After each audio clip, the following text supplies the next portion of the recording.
قال الله عز وجل في كلامه المجيد والفرقان الحميد أعوذ بالله من الشيطان الرجيم وَلَنَبْلُوَنَّكُمْ بِشَيْءٍ مِّنَ الْخَوْفِ وَالْجُوعِ وَنَقْصٍ مِّنَ الْأَمْوَالِ وَالْأَنفُسِ وَالثَّمَرَاتِ وَبَشِّرِ الصَّابِرِينَ الَّذِينَ إِذَا أَصَابَتْهُم مُّصِيبَةٌ قَالُوا إِنَّا لِلَّهِ وَإِنَّا إِلَيْهِ رَاجِعُونَ أُولَٰئِكَ عَلَيْهِمْ صَلَوَاتٌ مِّن رَّبِّهِمْ وَرَحْمَةٌ وَأُولَٰئِكَ هُمُ الْمُهْتَدُونَ وعن أبي هريرة رضي الله تعالى عنه قال رسول الله صلى الله عليه وسلم من يرد الله به خيرا يصب منه رواہ البخاری۔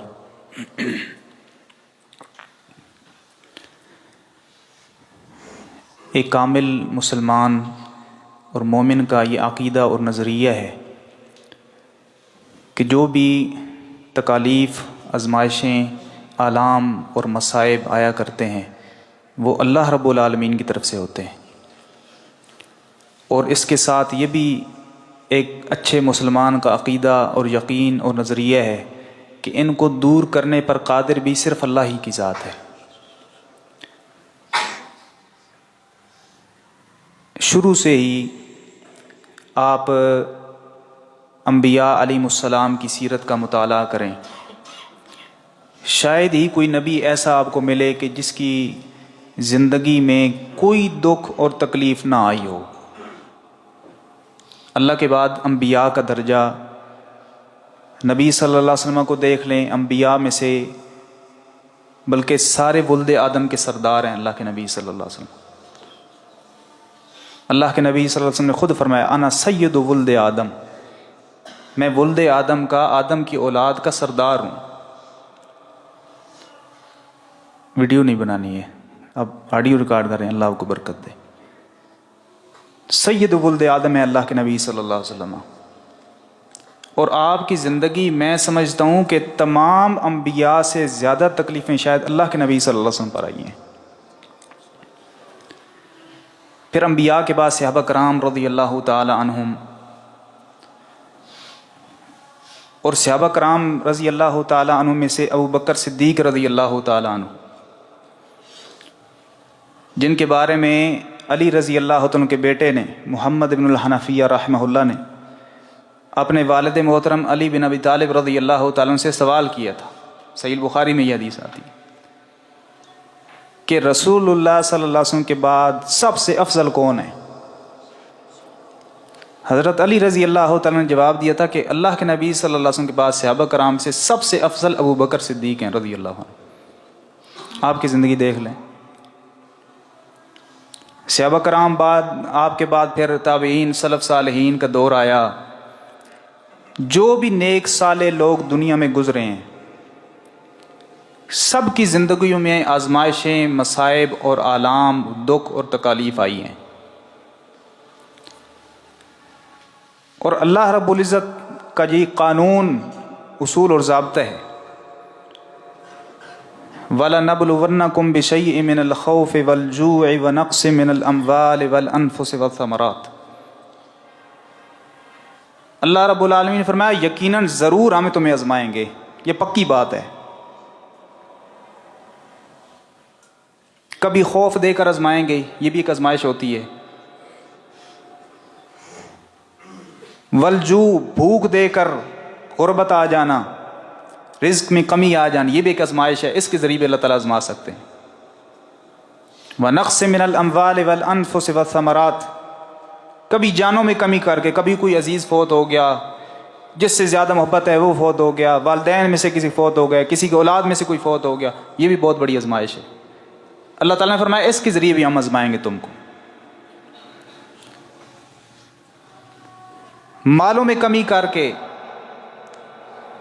جانوں میں کمی کر کے، پھلوں میں کمی کر کے، کبھی غلہ کم ہو گیا، محنت بھی کی ہے، مزدوری بھی کی ہے، اچھی کھاد بھی استعمال کی ہے، جڑی بوٹیاں تلف کرنے کے لیے میڈیسن بھی استعمال کی ہیں، اس کے باوجود فصل اچھی نہیں ہوئی ہے، یہ بھی ایک آزمائش ہے۔ اللہ نے فرمایا اس کے ذریعے بھی میں آزماؤں گا۔ لیکن اس میں ان سب آزمائشوں اور مصائب اور آلام کے بعد کامیاب کون ہے اور خوشخبری کس کے لیے ہے؟ وبشر الصابرین، صبر کرنے والوں کو خوشخبری دیجیے۔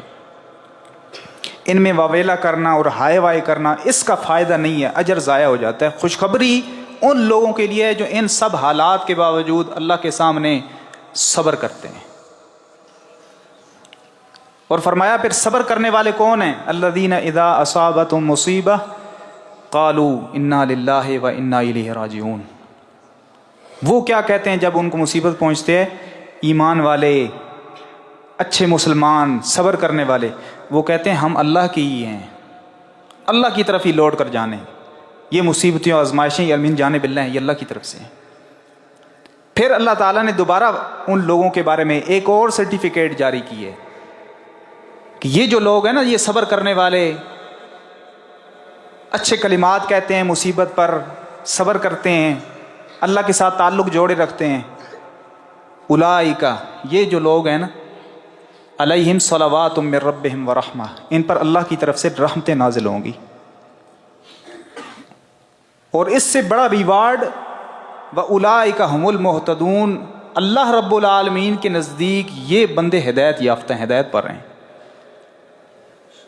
یہ بہت بڑی بات ہے کہ اللہ رب العزت جس بندے کے بارے میں گارنٹی دے کہ یہ بندہ ہدایت پر ہے، ان میں سے یہ لوگ بھی شامل ہیں، یہ صبر کرنے والے مصیبتوں اور آزمائشوں میں۔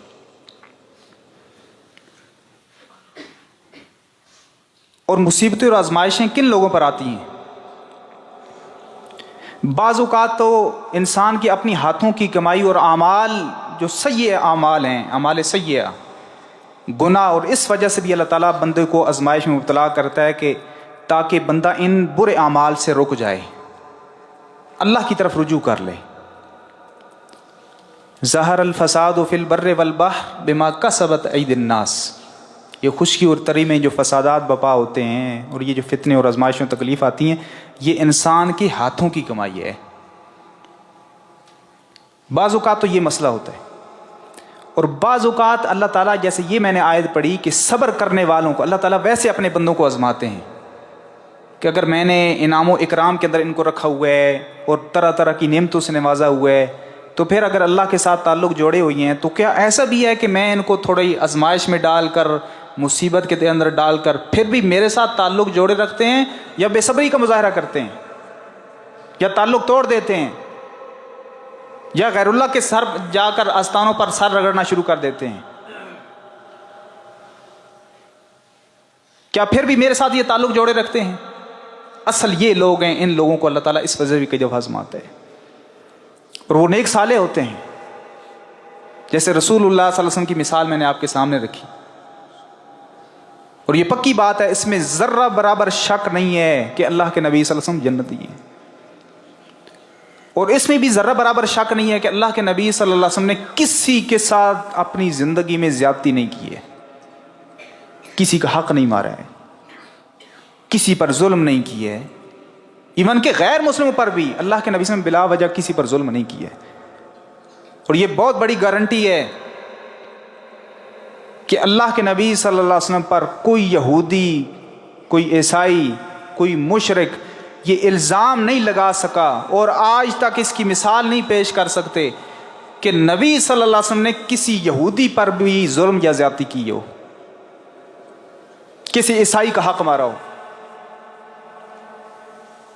کسی مشرک پر ظلم و ستم کی ہوں، کوئی ایک مثال نہیں بیان کر سکتے۔ اس کے باوجود دیکھیں زندگی کیسی گزری ہے۔ نبوت جب سے ملی اس وقت سے لے کر آخر دم تک مصیبتوں اور آزمائشوں سے بھری ہوئی زندگی ہے۔ آپ ذرا دیکھیں نا، یہ جو معراج کا واقعہ آپ نے سنا بھی ہے، پڑھا ہوا ہے کتابوں کے اندر، کتنے دنوں میں معراج ہوئی تھی؟ یہ جو معراج کا واقعہ ہے کہ اللہ کے نبی صلی اللہ علیہ وسلم بیت اللہ سے چلے اور مسجد اقصی، بیت المقدس، فلسطین، وہاں گئے، اور ادھر سے اللہ تعالیٰ نے ساتوں آسمانوں کی سیر کروائی۔ یہ کتنے دنوں کا پروسیس ہے؟ ایک رات کا، ایک رات کے اندر کہ بیت اللہ کے پاس بیٹھے، ادھر سے فلسطین گئے، مسجد اقصی، اور پھر ادھر سے آگے پھر لے کر جایا گیا آپ کو، اللہ کے نبی صلی اللہ علیہ وسلم کو 7 آسمانوں کی سیر کرائی. ایک رات کے اندر یہ سارا سفر اور ٹریول ہوا ہے، ایک رات کے اندر. اور بڑی عجیب بات تھی، حیران کن بات تھی کہ ایک شخص مغرب ٹائم اس مسجد کے اندر موجود ہو اور کہے کہ میں راتوں رات فلسطین گیا ہوں، 7 آسمانوں کی سیر کی ہے اور فجر پھر مسجد کے اندر پڑھ رہا ہو، تو حیران کن بات ہے. دوسری طرف دیکھیں، مکہ سے مدینہ ہجرت ہوئی ہے، کتنے دن لگے ہیں؟ کئی دنوں کا یہ ٹریول ہے. اور مکہ سے مدینہ میں خیال صرف 5 گھنٹوں کا ٹریول ہے. آج اگر جائیں گاڑی پر تو مکہ سے مدینہ 5 گھنٹے کا ٹریول ہے ٹوٹل. لیکن کیا ہوا؟ غار ثور کے اندر چھپنا پڑا. ادھر کھانا پہنچایا جا رہا ہے، خوف و خطر علیحدہ ہے. ابوبکر رضی اللہ عنہ کہنے لگے اللہ کے نبی صلی اللہ علیہ وسلم یہ کافر اوپر کھڑے ہیں ہمارے سر پر، کسی نے اپنے پاؤں کی طرف بھی دیکھ لیا نا تو اللہ کے نبی ہم پر نظر پڑ جائے گی، ہم غار کے اندر موجود ہیں. اللہ کے نبی صلی اللہ علیہ وسلم کیا فرمایا؟ ابوبکر صبر کرو. کیا غم ہے ان 2 لوگوں کے بارے میں جن کا تیسرا اللہ ہے.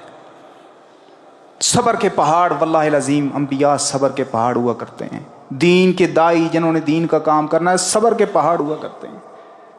اس وجہ سے تو اللہ کے نبی صلی اللہ علیہ وسلم نے دین کی دعوت کو پھیلایا. اور دنیا کے اندر سب سے زیادہ عزت اللہ کے نبی صلی اللہ علیہ وسلم کو ملی ہے. جتنی آپ کی مخالفت کی گئی ہے نا ڈٹ کر، سب سے زیادہ مخالفت اللہ کے نبی صلی اللہ علیہ وسلم کی گئی ہے. اور اس کے مقابل ریوارڈ اللہ کی طرف سے جو نتیجہ ملا، سب سے زیادہ عزت نبی صلی اللہ علیہ وسلم کو ملی ہے.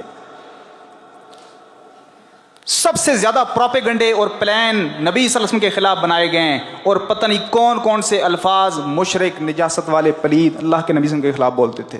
اس کے مقابل میں سب سے زیادہ کتب اللہ کے نبی صلی اللہ علیہ وسلم کی سیرت پر لکھی گئی ہیں. اور غیر مسلموں نے بھی تسلیم کی ہے کہ اللہ کے نبی صلی اللہ علیہ وسلم دنیا میں سب سے نمبر 1 ہیرو ہیں، اور آپ کو بہت مشہوری اور عزت اللہ تعالیٰ نے دی ہے. تو یہ بات کرنے کا مقصد کو جس اللہ نے ایک رات کے اندر اتنا لمبا سفر کرایا، مسجد اقصیٰ تک فلسطین، اور پھر 7 آسمانوں کی سیر، اور زمین سے آسمان تک، اور 2 آسمانوں کے درمیان 500 سال کی مسافت کا سفر ہے. 500 سال یہ ایک رات کے اندر ہو رہا ہے. اور مکہ سے مدینہ ہجرت، اور اتنی تکلیفیں، اور غار ثور کے اندر چھپنا پڑ رہا ہے، اور کھانے پینے کے بھوک علیحدہ، اور تعداد کی کمی علیحدہ ہے، سامان حرب و ضرب کوئی نہیں ہے، کھانے کے لیے پلے کوئی شے نہیں ہے. یہ ساری چیزیں اپنی جگہ پر. کیوں ایسا ہوا؟ اللہ تعالیٰ آزما رہے تھے، آئندہ حالات کے لیے تیار کر رہے تھے. یہ بھی ایک وجہ ہوتی ہے. اگر آپ پر مصیبت اور آزمائشیں آتی ہیں تو آئندہ حالات کے لیے، ان کو فیس کرنے کے لیے اللہ تعالیٰ اپنے بندے کو تیار کر رہے ہوتے ہیں. گھوڑا جس نے رکھا ہوا ہے نا ریس کے لیے، مالک اس کی پریکٹس کرواتا ہے، روزانہ دوڑاتا ہے اسے، اور کئی دفعہ چھڑی اٹھائی ہوتی ہے اور اس کو مار رہا ہوتا ہے. کیوں؟ اس کے ساتھ دشمنی ہے اسے. گھوڑا اس کا اپنا ہے، اس نے پیسے لگائے ہوئے ہیں، اسے پیار بھی کرتا ہے، اور مار رہا ہے اسے، پریکٹس کروا رہا ہے. کیوں؟ گھوڑے کا مالک چاہتا ہے کہ میرا گھوڑا جیت جائے، اس لیے مارتا ہے. دشمنی سے نہیں مارتا، اسے کوئی نفرت نہیں ہے اس سے. وہ اپنی دلی تسکین کے لیے یہ کام نہیں کر رہا، اسے جتوانا چاہتا ہے میدان کے اندر. اللہ تعالیٰ اپنے بندے کو جتانا چاہتا ہے کہ میرا بندہ میری طرف آئے اور اللہ کی جنت میں داخل ہو جائے. میں اور آپ سب، ہر بندہ دیکھیں نہ کسی لحاظ سے کسی کو کوئی پریشانی ضرور ہے. مال کی وجہ سے کوئی پریشانی ہے، کسی کو اولاد کی وجہ سے کوئی پریشانی ہے، کسی کو گھر بار کی وجہ سے کوئی پریشانی ہے. کوئی نہ کوئی کسی پریشانی میں مبتلا ضرور ہے. یہ علیحدہ بات ہے کہ اپنے چہرے کی مسکراہٹ کے ذریعے ان پریشانیوں کو ہم چھپائے ہوئے ہوتے ہیں. لیکن یہ بہت بڑی بات ہے، صبر کرنا، اللہ کے ساتھ تعلق مضبوط کر لینا، یہ خوش نصیبی والی بات ہے. بھلا کبھی ایسا بھی ہوا ہے کہ مصیبت و آزمائش میں ایک بندہ روڈ پر نکل آئے اور نوحہ بین کرنا شروع کر دے، واپس آئے تو مصیبت ہٹ جائے؟ کبھی ایسا ہوا ہے؟ نو، ایسا نہیں ہے. اس کے مقابل دوسرا وہی بندہ ہے، وہ صبر کرتا ہے، اللہ کے ساتھ اس کا تعلق مضبوط ہے. دونوں میں زمین و آسمان کا فرق ہے. اس نے اجر کمایا ہے. مصیبت اپنے ٹائم پر دور ہونی ہے، وہ اللہ کی طرف سے. اور ہو سکتا ہے اس صبر کی وجہ سے اللہ تعالیٰ مصیبت کو جلدی رفع کر دے، اور ہائے وائے اور واویلا کرنے کی وجہ سے ہو سکتا ہے وہ تا دیر رہے. رسول اللہ صلی اللہ علیہ وسلم نے کیا فرمایا؟ صحیح بخاری میں یہ حدیث آتی ہے، ابو ہریرہ رضی اللہ تعالیٰ عنہ سے حدیث کے راوی ہیں، من یرد اللہ بہ خیرا یصب منہ، جس بندے کے ساتھ اللہ تعالیٰ بھلائی کا ارادہ کرتے ہیں نا، اس کو اللہ تعالیٰ مصیبت اور آزمائش میں مبتلا کرتے ہیں۔ اللہ اپنے بندوں کے ساتھ دشمنی نہیں کرتا، بہت ہی پیار کرتا ہے۔ من یرد اللہ بہ خیرا، یہ خیر لفظ کیا مطلب اس کا؟ یہ عجیب بات ہے، ایک تکلیف آئی ہے اور مصیبت آئی ہے، خیر کیسے ہو گئی مومن کے لیے؟ کچھ احادیث میں آپ کے سامنے رکھتا ہوں کہ خیر کا کیا مطلب ہے، مومن کے لیے کیسے باعث خیر بن گئی کہ وہ تکلیف اور آزمائش کے اندر مبتلا ہے۔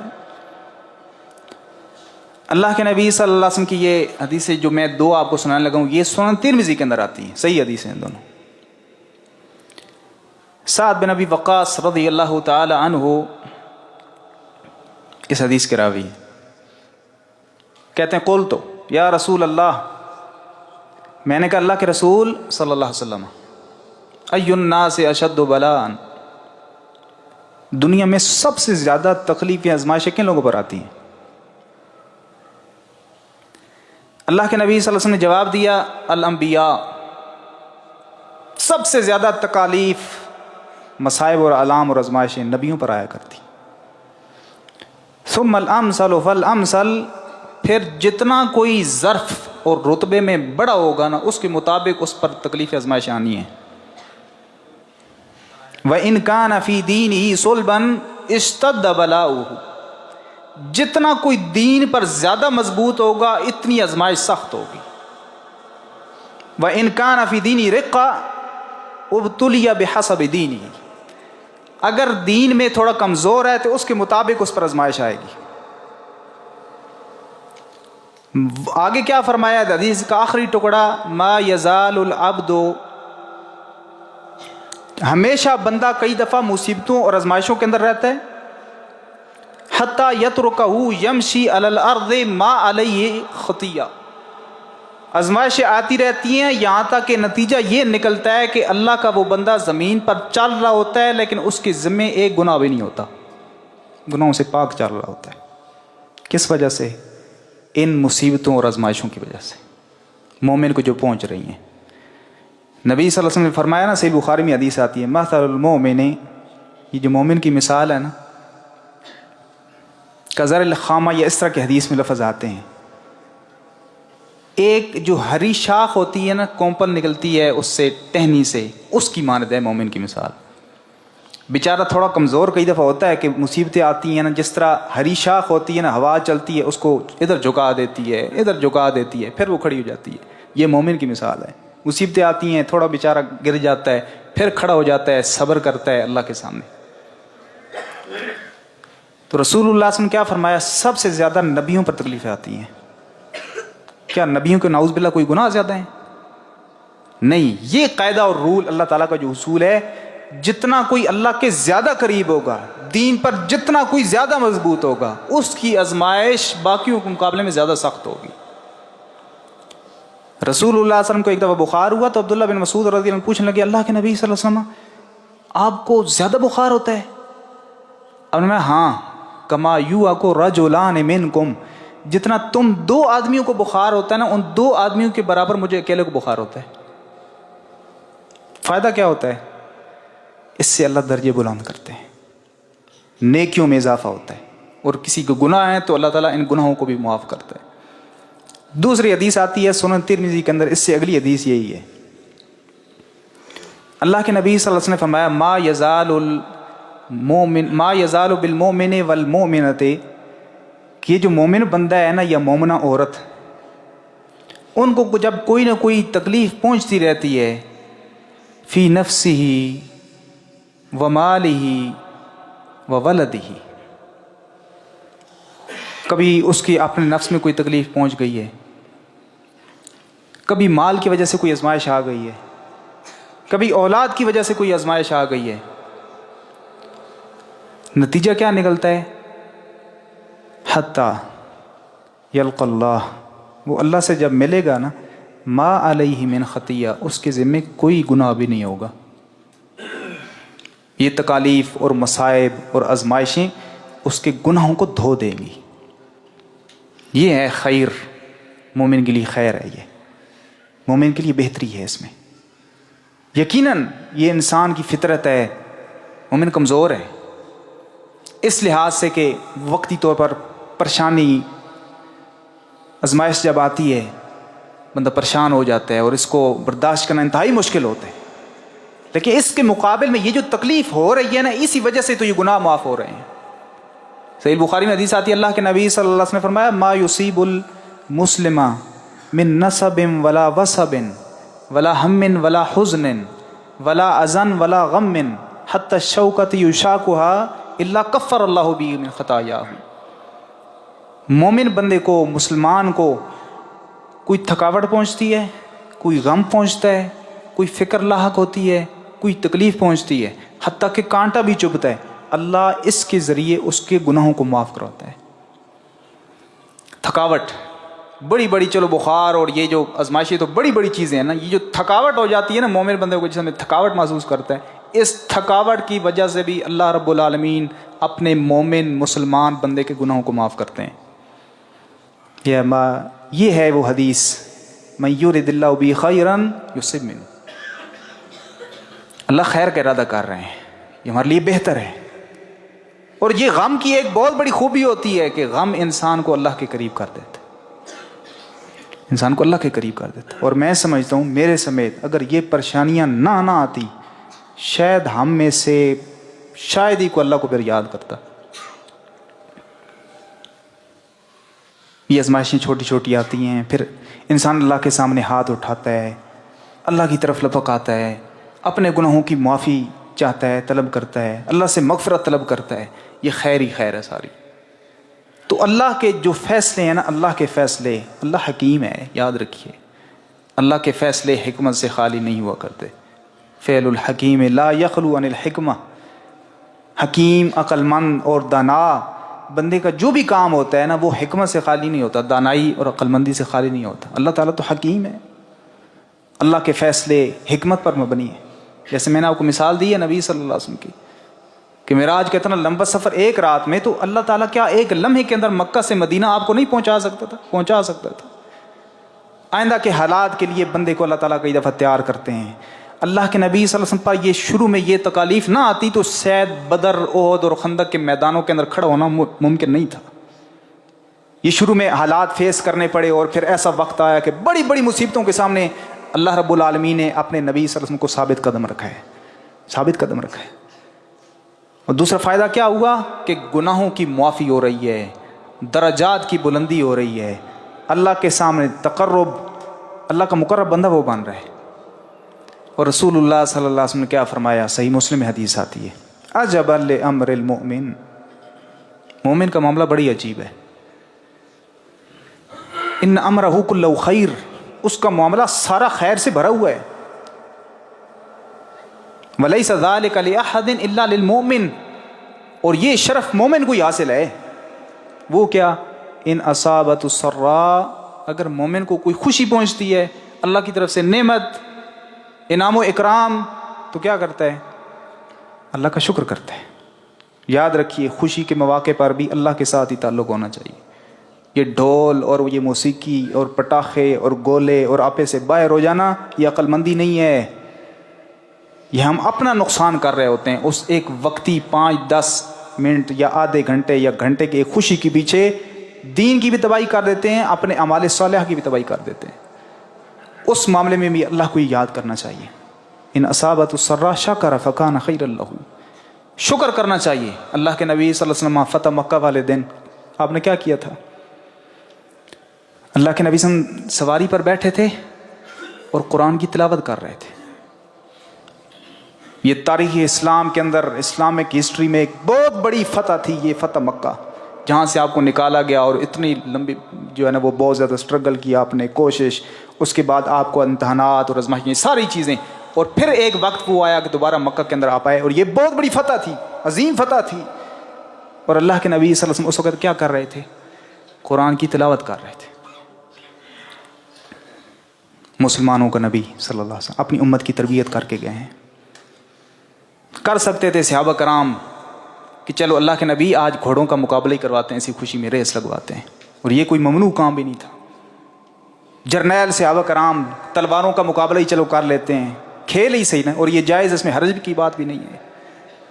اس کے باوجود تربیت کی ہے، قرآن کی تلاوت ہو رہی ہے، امت کو تربیت اس کو دی جا رہی ہے، ایک منہج دیا جا رہا ہے، سبق دیا جا رہا ہے کہ جتنی بھی بڑی خوشی اللہ کی طرف سے پہنچے، تعلق پھر بھی اللہ کے ساتھ ہی ہونا چاہیے۔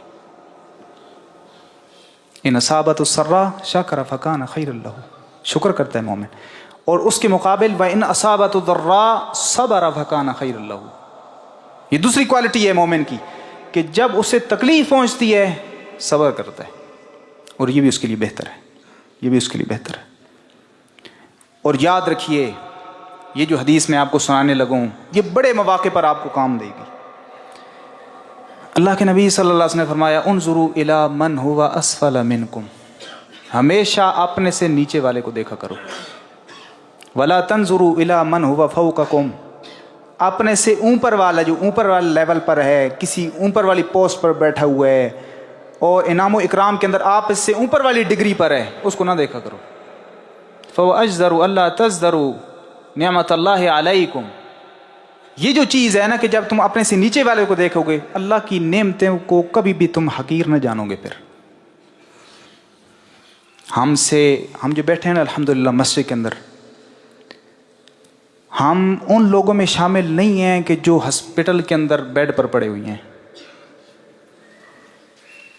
ہم ان لوگوں میں نہیں ہیں یا ان کشمیریوں میں سے نہیں ہیں جن کی والدہ آج صبح بستر پر ان کے سامنے لہو لہان پڑی تھی،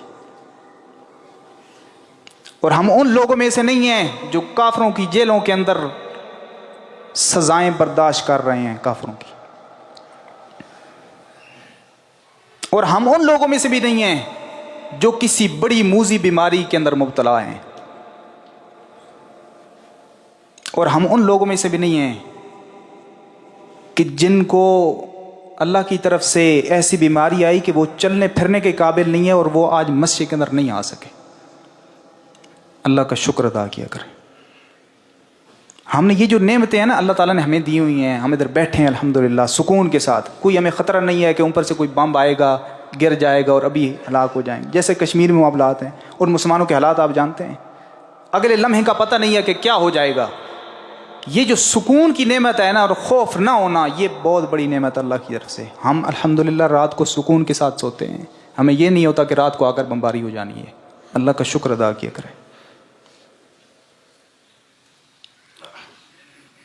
تو یہ جو سارے معاملات ہیں، بات کرنے کا جو مقصد ہے وہ یہ ہے کہ ان سارے حالات کے اندر آزمائش آ جاتی ہے، مصیبت، اصل مسئلہ کیا ہوتا ہے، ہم نے یہ ذہن بنایا ہوا ہے کہ شاید یہ تکلیف صرف مجھ پر آئی ہے، اور اس کے مقابل میں ہم ان نعمتوں کی طرف نہیں دیکھتے کہ جو اللہ تعالیٰ نے مجھے نعمتیں دی ہوئی ہیں، اور ان حالات کو بھی ہم بھول جاتے ہیں کہ جو 10 15 سال 20 سال میرے پرسکون گزرے ہیں، اور ایک لمحے کی وجہ سے ہم اپنی ان خوشیوں کو بھی خراب کر دیتے ہیں۔ ایسا نہیں ہونا چاہیے۔ پی جا ایام کی تلخی کو بھی صبر سے ناصر، کہ غم کے سہنے میں بھی قدرت نے مزہ رکھا ہے۔ اور وہ جو لمحہ ہے نا کہ جس وقت آپ مصیبت اور آزمائش کے اندر ہیں اور آپ تنہا بیٹھ کر ہاتھ اٹھا کر اللہ کے سامنے آنسو گرا رہے ہیں، یہ لذت شاید آپ کو خوشی کے مواقع میں نہ ملے، یہ حقیقت ہے۔ اور جس لمحے آپ پریشان ہونا اور آپ اللہ سے ڈسکشن کر رہے ہوں، اللہ سے اپنی باتیں شیئر کر رہے ہوں، آپ کے علاوہ اور آپ کے رب کے علاوہ آپ کے غموں کو کوئی نہیں جانتا، اور آپ سجدے کے اندر پڑھ کر اللہ سے شیئر کر رہے ہیں، یا اللہ میں آج تھوڑا پریشان ہوں، آج مجھے یہ تکلیف پہنچی ہے نا، یا اللہ میں تیرے سامنے یہ شیئر کر رہا ہوں، اس میری تکلیف کو کوئی نہیں جانتا۔ اور اس لمحے جو آپ کے آنسو گر رہے ہیں، ان آنسوؤں کی اللہ بڑی لاج رکھنے والا ہے۔ یہ آنسوؤں کے قطرے یہ اللہ کے لیے جو بہتے ہیں نا، یہ اللہ ان سے بڑی محبت کرتا ہے۔ جس رسول اللہ فرمایا نا کہ 2 قطرے اللہ کو بڑے پسند ہیں، ایک وہ خون کا قطرہ جو اللہ کے راستے میں اللہ کے لیے گر جاتا ہے، اور یہ آنسو کا قطرہ جو اللہ کے خوف سے آنکھ سے گر پڑتا ہے، یہ اللہ کو 2 قطرے بڑے پسند ہیں۔ سمندروں اور دریاؤں کے پانیوں کی شاید ویلیو نہ ہو، لیکن اس آنسو کی بڑی ویلیو ہے اللہ کے نزدیک، لیکن اللہ کے لیے گر رہا ہو۔ اپنی پریشانیاں اور دکھ و تکالیف اللہ سے شیئر کیا کریں، اللہ سے شیئر کیا کریں کہ یا اللہ آج میں پریشان ہوں اور اس پریشانی کو تیرے علاوہ کوئی دور بھی نہیں کر سکتا۔ اور اس وقت یہ بھی سوچا کریں کہ نبی صلی اللہ علیہ وسلم پر اس سے کہیں زیادہ تکلیفیں آئی ہیں۔ شاید وہ راتیں جو نبی صلی اللہ علیہ وسلم کی گزری تھیں جب حضرت عائشہ رضی اللہ عنہ پر بعض لوگوں نے تہمت لگا دی تھی، اور حضرت عائشہ فرماتی ہیں رضی اللہ تعالی عنہا کہ میرا دن رونے کے اندر گزرتا تھا۔ ایک نبی کی بیوی کی بات ہو رہی ہے، عائشہ رضی اللہ تعالیٰ عنہ۔ پھر رسول اللہ صلی اللہ علیہ وسلم آپ کی فیلنگز کیا ہوں گی اس وقت کہ میں ایک امت کا نبی ہوں؟ قیامت تک لوگوں میں کیا تاثر جائے گا کہ ایک نبی کی بیوی کتنی پریشانی کے اندر مبتلا۔ کیا اللہ کے نبی صلی اللہ علیہ وسلم نے نعوذ باللہ ثم نعوذ باللہ کوئی ایسا گناہ کر لیا تھا کہ اللہ تعالیٰ نے اتنی بڑی آزمائش بھیج دی؟ کیا خیر ہے اس میں؟ لوگوں کی عزتوں کی حفاظت کرنے والے اللہ کے نبی صلی اللہ علیہ وسلم۔ کوئی مشرک بھی ساری زندگی، حالانکہ وہ بڑی بڑی پلاننگ کرتے تھے، بڑی انہوں نے پلاننگ کی ہے کہ ایک ویک پوائنٹ مل جائے اس بندے کا، کوئی مشرک بھی دعویٰ نہیں کر سکا کہ اس مسلمانوں کے نبی نے ہماری عورت کی طرف بری نظر سے دیکھا ہو۔ ساری زندگی اللہ کے قسم اللہ کی ایک دفعہ بھی وہ یہ اعتراض نہیں کر سکے، حالانکہ جھوٹ بولتے تھے، ان کو پتا تھا کہ یہ اعتراض کسی نے قبول نہیں کرنا ہے۔ اس کے باوجود آزمائش کیسی آ رہی ہے؟ ریوارڈ اللہ نے کیا دیا دنیا میں؟ آخرت میں چلو اجر ملنے، اللہ نے دنیا میں کیا اس کا ریوارڈ دیا؟ اللہ نے آسمانوں سے پھر پاک دامنی نازل فرمائی حضرت عائشہ کی۔ اللہ نے پاک دامنی کی گارنٹی دی ہے کہ حضرت عائشہ پاک دامن ہے۔ کتنے بدبخت ہیں وہ لوگ جن کی زبانیں حضرت عائشہ کے خلاف بھونکتی ہیں۔ بد نصیبی اور بدبختی نہیں ہے تو آزمائش اور مصیبت یہ اللہ کے قریب کر دیتی ہے۔ بس یہ ہے کہ میں یہ ضرور سوچوں کہ یہ کس وجہ سے آ رہی ہے۔ ہاں یہ ہے، کہیں ایسا تو نہیں ہے کہ میرے اعمال سیاح ہو گئے ہیں، میں اللہ سے دور ہو گیا ہوں تو اللہ مجھے قریب بلانا چاہتے ہیں، تو پھر اس وقت خوش نصیبی یہ ہوگی کہ ہم اللہ کی طرف پلٹ آئیں، یہ بھی بڑی خوش نصیبی ہے۔ اور اگر ایسا کچھ نہیں ہے تو پھر بھی غور کیا جائے، اور اگر اللہ کی طرف سے اعمال صالحہ کے باوجود ایسا ہو رہا ہے پھر اس پر شکر کریں اور صبر کریں کہ یہ بہتر ہے میرے لیے۔ ہو سکتا ہے کوئی ایسے گناہ جو میں نے بھول کر لیے ہوں یا جان بوجھ کر لیے ہوں اور اللہ ان کے ذریعے وہ معاف کر دے، تو ان امرہ کلہ خیر، یہ سارے کا سارا معاملہ خیر ہی خیر ہے انشاءاللہ۔ ہاں دعا اللہ تعالیٰ سے ضرور جاری رکھنی چاہیے، ضرور جاری رکھنی چاہیے۔ آخری حدیث سناتا ہوں اور بات ختم کرتا ہوں۔ یہ حدیث آتی ہے صحیح بخاری میں، ام سلمہ رضی اللہ تعالیٰ عنہ اس حدیث کے راوی ہیں، فرماتی ہیں کہ میرے جب خاوند فوت ہوئی نا، ابو سلمہ رضی اللہ تعالیٰ عنہ بڑی پریشان ہوئی اور کہنے لگی کہ مسلمانوں میں سے، تمام مسلمانوں میں سے کوئی ابو سلمہ سے بھی بہتر خاوند ہو سکتا ہے؟ اس کا مطلب بہت اچھے تھے وہ، کہ ابو سلمہ سے بھی بہتر کوئی شخص ہو سکتا ہے مسلمانوں میں سے؟ مطلب کہنے کا یہ دکھ اور تکلیف کی وجہ سے کہہ رہی تھی کہ آج وہ چلے گئے ہیں نا، اب ان سے بہتر خاوند مجھے نہیں ملے گا۔ اللہ کے نبی صلی اللہ علیہ وسلم نے اپنے صحابہ کرام کی تربیت کی ہوئی ہے، اور اس حدیث میں نہیں، یہ حدیث آتی ہے صحیح مسلم میں، صحیح مسلم میں اللہ کے نبی صلی اللہ علیہ وسلم نے پھر وہ دعا سکھائی ہوئی کہ جب کسی مومن بندے کو ما من مسلمن تصیبہ مصیبہ، کہ جب مسلمان بندے کو مصیبت پہنچتی ہے نا، یہ دعا پڑھے، انا للہ و انا الیہ راجعون، اللہم اجرنی فی مصیبتی و اخلف لی خیرا منہا، کہ بے شک ہم اللہ کی طرف ہیں، اللہ کی طرف لوٹ کر جانے والے ہیں، اور یا اللہ مجھے اس میری مصیبت میں اجر دے، و اخلف لی خیرا منہا، اور اس سے بہتر مجھے عطا کر دے۔ ام سلمہ رضی اللہ عنہ فرماتی ہیں میں نے یہ دعا پڑھی فیلنگز کیا تھیں کہ ان سے بہتر بھی کوئی مجھ سے خامن مل سکتا ہے، یہ مسلمانوں میں سب سے بہتر تھے۔ اب نتیجہ سنیے گا، یہ وہی ام سلمہ ہیں جن کا نکاح پیارے نبی سے ہوا تھا صلی اللہ علیہ وسلم۔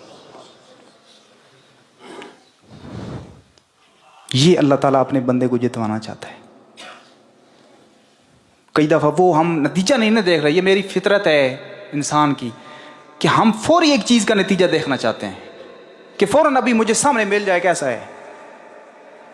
بڑی لمبی سٹرگل کرنی پڑتی ہے، مکہ کے اندر وہ سارے ظلم و ستم، اور غار ثور کے اندر چھپنا، اور مدینہ کے اندر جانا، اور کافروں مشرکوں کی باتیں کرنی کہ یہ ہیں وہ لوگ جو ہم سے لڑائی کریں گے، چلا تو ان سے جاتا نہیں ہے، اور کھانے کے لیے ان کے پاس تو روٹی نہیں ہے، یہ ہم سے لڑائی کریں گے۔